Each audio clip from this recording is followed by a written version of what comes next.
Обычно мы говорим, что 1 евро, который вкладывается непосредственно в выставку, аренда или технические сервисы, еще вызывает вложение 6 евро вокруг. Это кейтеринг, это тоже какие-то индивидуальная застройка, это гостиницы, это все секторы проживания, это гастрономия, такси, розничная торговля. Понимаете? А это все сейчас не сработает. Мы рассчитываем самое раннее восстановление этих примерных цифр, далеко не до кризисных масштабов, но это 24 год. Региональные выставки, да, это более возможно сейчас, чем такие международные.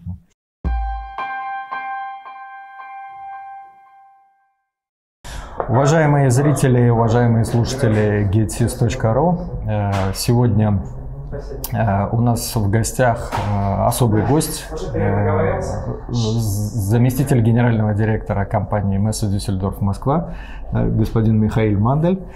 Многие знают эту компанию как организатора выставки А+А.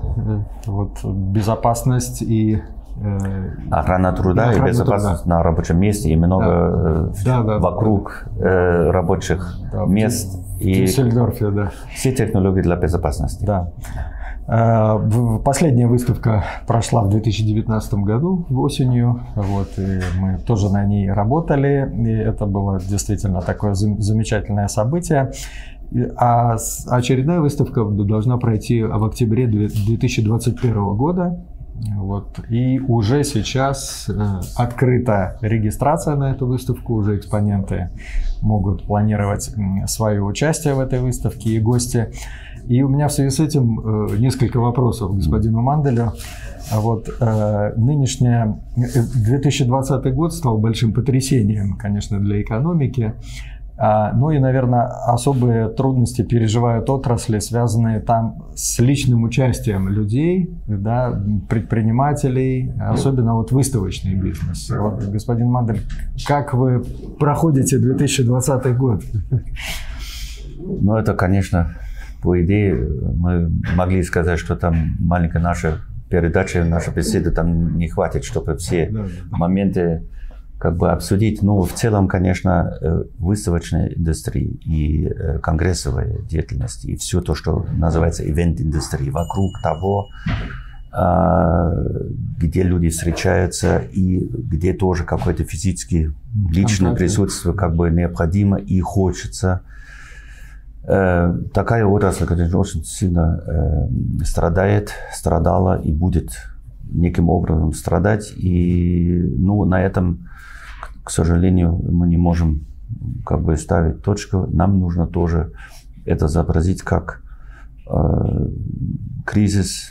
Кризис – это шанс, и шанс мы должны понять сразу одно. То, что мы и делали, и мы вспоминаем с удовольствием еще в прошлой выставке А+А в Дюссельдорфе, это был пример к тому, как, несмотря на эту ситуацию в прошлом году, тоже было ключевое слово цифровизация, дигитализация, 4.0. Да, мы об этом тоже как-то там косвенно везде и говорили. Но мы не могли себе представить, нам не снилось никогда, что мы попадаем через, скажем, полгода в такую ситуацию. Это, конечно, не спасает нас, что это по всему миру одинаковые, поскольку это удар по всем этим самым. Есть разные отрасли, которые не так сильно страдала, там, или меньше страдала, или даже развивались. Это тоже, конечно, весь сектор онлайн-торговли. Это тоже и по средствам индивидуальной защиты, это тоже неким образом тоже это помогло. Но в целом наша отрасль такого не ожидала. Сейчас все сообразили, и сразу много там уже в апреле месяце там перешли на какие-то онлайн-форматы, не самой выставки, просто общение, связь между организатором и экспонентами, как клиентами, и целевой аудиторией посетителей, чтобы хотя бы это чуть-чуть не совсем потерять и восстановить неким образом, и быть на связи Конечно, все знают вот такие фокусные слова, как Zoom, как, скажем, Skype Business или Microsoft Business и так далее. Вот много чего сделал онлайн, куча, многообразные семинары, вебинары. Да. И мы поняли, что и можно. Не с удовольствием, мы никуда не едем без командировок, но можно пообщаться. Это не то, что там, мне не надо обязательно лично быть на этой встрече. Конечно, я как убежденный выставочник старой школы не могу отрицать, что это мы не можем сразу и перестроиться в онлайн, и даже не хочется. Да. Гибридные форматы, о чем сейчас многие говорят, это будет по-любому, это было частично уже наше будущее, но сейчас в течение последнего полгода и везде очень то, что раньше фирмы по всему миру, по общению, по коммуникации, маркетинговые аспекты и встречи, они не могли себе представить, что так быстренько надо это развивать, и развивали эти форматы. И вдруг, да, и можно. Оказалось востребовано. Востребовано и возможно. Не везде и все как было на том нужном уровне, но тем не менее это все получилось. И мы тоже также перестраивались и вынуждены перестраиваться, как маленький пример. В Дюссельдорфе кроме А+А в этой области здравоохранения ежегодно проходила и проходит выставка медика. Но мы обязаны... Ежегодная выставка. Не как А+А раз в 2 года, а ежегодно. Там тоже медицинские технологии, расходные материалы. Кроме стоматологии и офтальмологии, там все другие форматы есть. Очень международная выставка. Там все 19 павильонов выставочных комплексов были бронированы, распроданы. И туда заехали, скажем, около 120 тысяч посетителей из 170 стран мира. Просто вот, значение здравоохранения по всем развитым или менее развитым странам, это очевидно. И это толчок. И всегда это был. Но, конечно, если мы сравниваем вот это с возможностями, которые были возможны, допустим, сейчас в ноябре под этим ковидной ситуацией, далеко невозможно было там привлечь и внимание экспонентов раз, и внимание, конечно, тем более посетителей, специалистов всего мира 2. И поэтому мы были вынуждены... Внимание это можно привлечь, но привести... Да, внимание не, да, конечно, привлечь. Вообще, самое главное тоже, это не то, что там могут заезжать стендисты физическим образом фирм, брендов, экспонентов, а главное это, кто может заезжать как потребитель-специалист. Да. Баланс между предложением и спросом, если это не выравнивается, тогда, конечно, любой выставки не состоится. И мы изобразили это и объявили 3 недели назад, что мы отменяем выставку в онлайн-формат. И называется это Medica Virtual. Также в середине ноября, в этом сроке обычной выставки, через 4 дня, есть формат, где выставочный зальчик, такой шоурум, но это типа... куда экспонент может загружать видео и вся информация. Потом будет этот, всем известный формат matchmaking, это типа networking zone, как называется это все на прекрасном новорусском языке. И конференц-area. Там, где вебинары, общие медицинские темы и вплоть до презентации таких технических приборов и медицинской диагностики, вплоть до лабораторной и так далее. Вот это сейчас происходит. Мы имели там команду, которая параллельно все равно разрабатывала этот формат. Это далеко не так просто так сдается. Конечно. И мы будем с вами, Олег, как уже говорили, это тоже наблюдать, как этот формат в целом зарабатывает. Да, говорить о гибридном формате это хорошо, а лучше это сделать и испытывать, и как это все сработается, и как это воспринимается тоже специалистом со всего мира. Причем.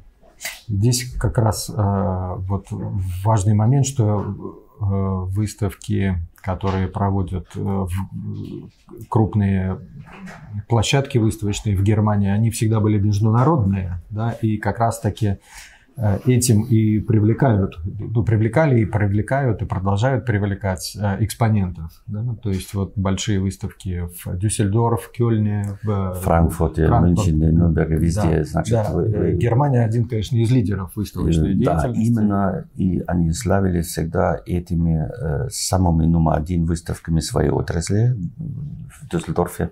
Не хочу сейчас об этом уже говорить, но это было в свое время, это был до ковида, это было 24 выставки, которые имели вот такой статус. Первый, да? Первая, отраслевая ведущая выставка. И сейчас, конечно, нам лишилась как раз международность, интернациональность. Да.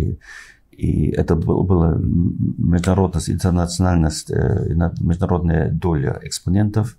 И тем более еще, о чем мы говорили, посетителей. 170 стран. Вот это все в течение 4 дней в Дюссельдорф. Они могли прилететь и там, помните, просто вот, помните, как это было до кризиса, как мы везде по зимнему шару там можно прилететь в какую-то точку. И сейчас... Я помню последние цифры, я посмотрел выставку А+А.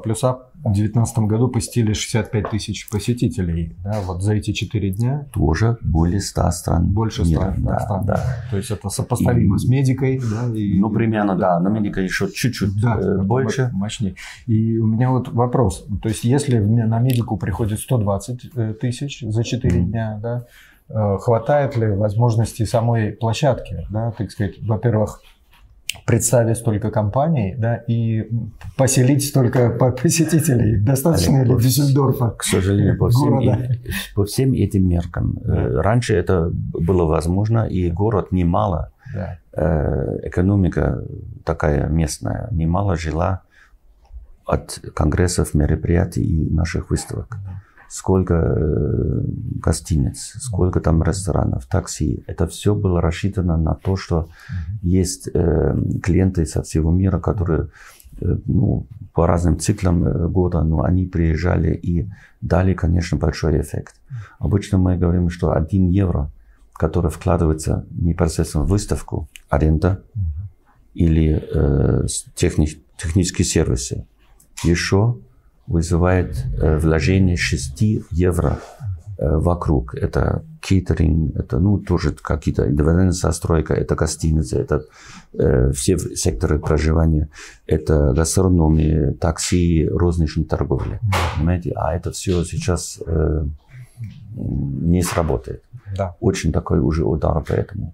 И мало тех, которые могут себе представить, что вот это очень сложно восстановить вот эти все мерки, это масштабы. И это будет, мы с вами согласны, года 2 далеко. Мы рассчитываем самое раннее восстановление этих примерных цифр далеко не до кризисных масштабов. Но это 24 год. Вот это просто тоже говорит о том, что вот эта отрасль как раз и в Германии и страдает. В первую очередь все эти самые международные выставки. Да. Региональные наши в России или в Китае. Сейчас в Китае уже тоже наши дочерние компании Mercedes в Шанхае, они делали уже выставку проволок на прошлой неделе. Там чуть-чуть легче. Конечно, без многочисленного физического присутствия этих фирм, но много большие фирмы везде, по всем отраслям имеют свои представительства и фирмы в Китае. Региональные выставки, да, это более возможно сейчас, чем такие международные.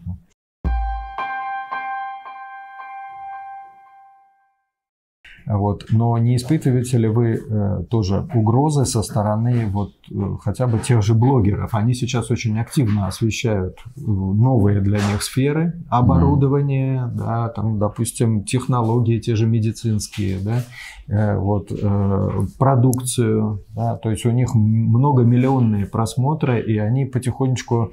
Мне создается впечатление, что начинают оттягивать на себя бюджеты компаний, да, в том числе рекламные, на то, чтобы представить в онлайне их продукцию. Вот не обсуждается ли это, да, как вот можно кооперироваться или противостоять этому?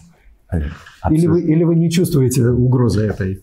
Конечно, не обсуждается это внутри индустрии выставочной. Да. Плюс еще это не только она сама по себе в своем собственном соусе сварится. Нет, это вокруг. Всегда эти отношения между фирмами, экспонентами, организаторами и, конечно, потребителями. Это везде. Это минимум треугольник. А блогеры или прессы, как вы, онлайн-порталы, и остается... Печатная специальная пресса все равно неким образом. Но они везде между этими, в этом треугольнике там. И немаловажно для общей коммуникации. Это безусловно. Но внутри индустрии обсуждаются все эти нововведения, новые идеи, новые проекты, новые требования, новые вызовы. Как это не можешь обрисовать, это везде дискутируется очень сильно. И не все в одном ключе всегда. Кто-то там очень более оптимистическим образом, да. Я, как, ну, скажем, тоже выставочник убежденный, я могу сказать, многим таким моментам есть место и будет. Не в каждом сегменте, не в каждой отрасли, не в каждом формате, но все это будет учитываться, значит, и роль блогеров, где как чего. Мы сделаем тоже такую выставку здесь, в Москве, верхней одежды, ну и белья и так далее. И там, конечно, уже в области фэшна была всегда огромная роль этих блогеров, инфлюенсеров и так далее. Это еще и на разы еще увеличилось. Так что мы уже чуть-чуть столкнулись с этим. Но это друг друга не исключает. Это ни в коем случае не хочу никого обидеть. Но, конечно, каждый имеет свою нишу и роль. Но, Олег, даже А плюс А или СИЗ, средство индивидуальной защиты, это не машина. Для этого нужна машина, как, да. Но там на этом, это рыночная, выставочная площадка, где встречаются люди, спецодежда. Надо пошупать, надо это все. Это делаешь там онлайн, но мне надо это там пошупать. И мы но мы осуждены. Конечно. Как бы быть поклонниками этого личного общения. Конечно. И не только, что мы хотели с вами, это тоже доверие, это человеческий фактор, это не обсуждается, это тоже хотят люди и встречаться. И только обсуждать тоже разные мнения. Это ты делаешь, конечно, тоже по чату, там, онлайн-вебинар. Ну, это не совсем то, как мы с тобой или с неким другим влиятельным директором стоим, там, бокальчик пива или как-то там еще, ну, скажите честно. Без лишних ушей. Нет, это просто так и было, и надеемся на то, что это еще будет востребованным по-любому. Но туда добавляются все эти варианты. Цифровизация, дигитализация, и много есть интересных форматов онлайн выставочных площадок, общения, да, это всегда имеет место. Но тем техногеничнее продукт, оборудование, это раз. Конечно, фирмы тоже будут, возможно, не столько тратить по бюджету, как они раньше потратили. Там есть много чего именно в этой кризисе, только в течение этого полгода. Много они просто делали такой прыжок и поняли, зачем лететь туда-сюда, это только между своих, там, скажем, сотрудников по всему миру. Глобализация – это одно. Но с другой стороны тоже я могу тоже поговорить с клиентом. Но я не могу сразу сказать, давайте этот вариант оборудования машины в действии увидите там и там. Это может быть на выставке. Раньше это было немало на выставке, а сегодня это может быть на заводе, где у меня там какой-то пример. Я ему оплачиваю дорогу, там езжу туда. Всем этим вариантам есть место. И у фирм много разных видений на роль и выставок в будущее. Без иллюзий. Мы не питаемся никакими такими иллюзиями, что это все будет по-прежнему. К сожалению, слава Богу, кому как. Мы знаем, восстановиться вот таким образом очень сложно и, наверное, не в таком ключе, как это было. Но мы тоже здесь общаемся с организаторами российских выставок. Вот в декабре пройдет выставка «Безопасность охраны труда» в экспоцентре впервые. Да. Вот. И все равно интерес большой к выставкам, по всей видимости. При этом была и очень мощная онлайн-активность этим летом. Да. Вот проходили конференции, связанные с охраной труда, проходили вот такие онлайн-форматы. И общее впечатление такое, что при всей актуальности этого вот все равно не закрывается потребность личного общения. Да, то есть она все равно остается неудовлетворенной. Да, я думаю, это там можно, есть... это можно только на выставке сделать. Да. И глаза в глаза, бокал к бокалу. Да, глаза к глазу. Много ли потерял выставочный бизнес в Германии вот за этот год? Есть ли уже какие-то? Или еще не считали? Последние цифры, конечно, нет, но я могу вам сказать, что это очень именно в Германии. Есть без названия компании, это все муниципальные или полугосударственные, государственные. Это земельные предприятия, по идее, да, где город и земля имеют долю. Это не частные компании. Все выставочные компании, организаторы, площадки, Ганновер, Düsseldorf, Köln, Франкфурт, Мюнхен, Лейпциг, Нюрнберг, Штутгарт, куда только вот не смотришь. А есть еще ряд других. Это большинство административные структуры с долей города или земли. И если доход падает до нуля, поскольку отменили все эти мероприятия, там деньги были уже проплачены, везде ты просто не имеешь никакого оборота, никаких доходов. Тогда, конечно, страдает эта индустрия очень сильно и по цифрам. И стоит тоже сложный вопрос перед многими организаторами, как дальше. Без помощи своих учредителей, без помощи банков, этот не можешь сильно удержать. Поэтому очень сложная ситуация, не скрываюсь, но есть надежда на то, что это понимание, что вот эти предприятия нужно стабилизировать и будет удержаться. И учитывая то, что Германия все-таки лучше других проходит эту пандемическую ситуацию, по крайней мере. А в этом плане, даже если мы можем это все цифры, но мы не все, либо никто из нас не вирусолог, или все мы вирусологи. Да, а мы в этой индустрии зависим как раз от ситуации глобальной. Конечно. Вот наша Китай, Индия, США, значит Юго-Восточная Азия, плюс Европа. Если уже у нас внутри Европейского Союза очень сложные такие ситуации, там от Испании вплоть до Голландии, Бельгии, Шотландии и так далее, вот неважно там, да, везде есть спешки, есть очень сложная сейчас ситуация, которая в меньшей степени обнадеживает нас то, что в принципе можно так вообще встретиться. Административным образом есть возможности делать со всеми этими мерами в Германии такие мероприятия. Ограниченным образом все гигиенически там правильно, все в масках, все это есть. Но даже нету вероятности такой большой, что кто-то может заезжать, даже если он хочет.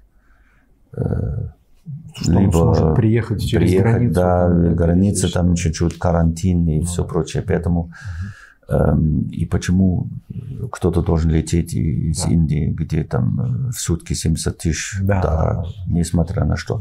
И фирмы тоже, мы говорим, безопасность. У нас есть такой слоган protection. Это не protection, а protection. Значит, мы protection, это значит защита и безопасность в первую очередь. Но мы действуем... Экспонентов и посетителей. И посетителей, да. У нас была уже одна выставка проведена, караван-салон в сентябре, со всеми мерами проходил. Но это был первый пример, где мы хотели тоже показать, что по идее можно. Но это был чуть-чуть другой сегмент. И сейчас у нас еще планируется 3 выставки промышленные, которые мы уже перенесли. Это арматурная промышленность, World Expo, и проволока, и трубы, Wire Tube. Но там, конечно, ситуация очень вялая, очень сложная. Поскольку там с каждым днем, с каждой неделей ухудшается ситуация. Не то, что в Германии, а вокруг вот все. И мотивация там приехать под этим условием очень сложно. Но, с другой стороны, я думаю, что когда немножко ослабнет давление, да, ну, пандемическое, по крайней мере, если еще сохранится экономика, конечно, да, вот, то, конечно, ну, взрыв интереса опять к привычной форме будет, покроет все вот эти переживания. Да, Олег, вот тут с вашим оптимизмом, конечно, оптимизмом хочется жить. Нет, мы не фантасты. Мы скажем, это не будет никогда так, как это было. И по другим нашим разделам общественной жизни тоже ничего не будет. Просто там в старой русле мы не возвращаемся, это понятно.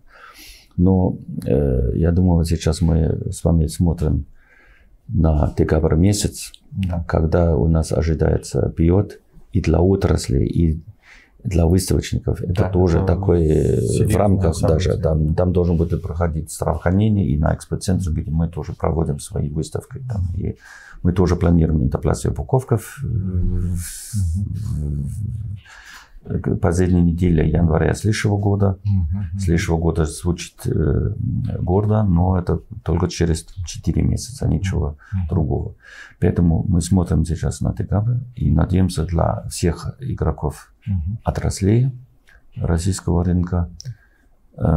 И это тоже будет мягким признаком, поскольку мы параллельно уже начинаем кампанию по привлечению интереса, значит, и экспонентов, в первую очередь, на выставку А+А 2021 года. Ну, вот как раз об этой выставке вопрос 2021 года. Вы же много общаетесь с экспонентами. Вот те, кто много лет принимают участие, они подтверждают свой интерес все-таки к этому формату. И, конечно, понятно, со всеми ограничениями, со всеми этими. И вот как вы оцениваете, есть вот этот все-таки потребность остается, или же все-таки компании сейчас будут очень-очень осторожны, вот, даже в предварительных каких-то там оценках своего участия? Вы же говорили, со всех ваших слов все есть.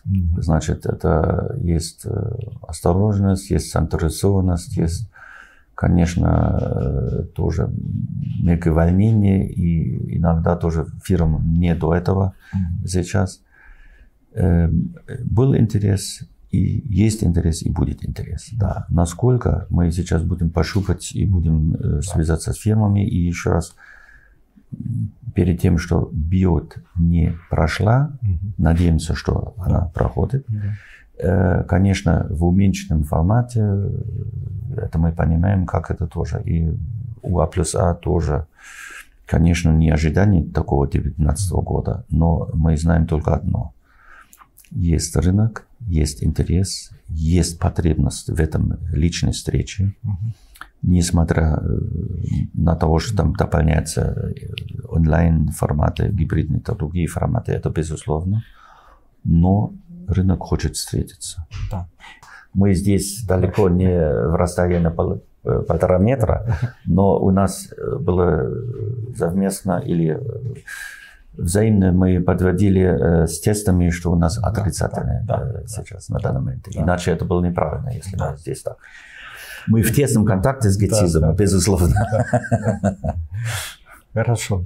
Спасибо, Михаил. Вот, мы с нетерпением ждем новых каких-то опыта, который будет после выставки Медика, и других выставок, которые пройдут в новых форматах таких неожиданных. И желаем удачи организаторам выставки БИОТ, чтобы она прошла. Очень немаловажная ассоциация. И Министерство труда, чтобы она прошла. И всем, кто планирует свое участие на ней, всем гостям, которые покупают билеты сейчас в Москву, для того, чтобы поучаствовать в этой выставке. Надеемся на встречи, так сказать, на то, что все-таки победим мы эту заразу, одолеем. Несмотря на все и она уже не будет препятствием для общения, пожалуйста, лицом к лицу, бокалу к бокалу. Безопасность в первую очередь, но обратно в бизнес. Надеемся с Гетсизом, и с Биотом, и со всеми игроками, с которыми мы можем, надеюсь, тоже увидеться на Биоте. Спасибо. Спасибо. Всего доброго.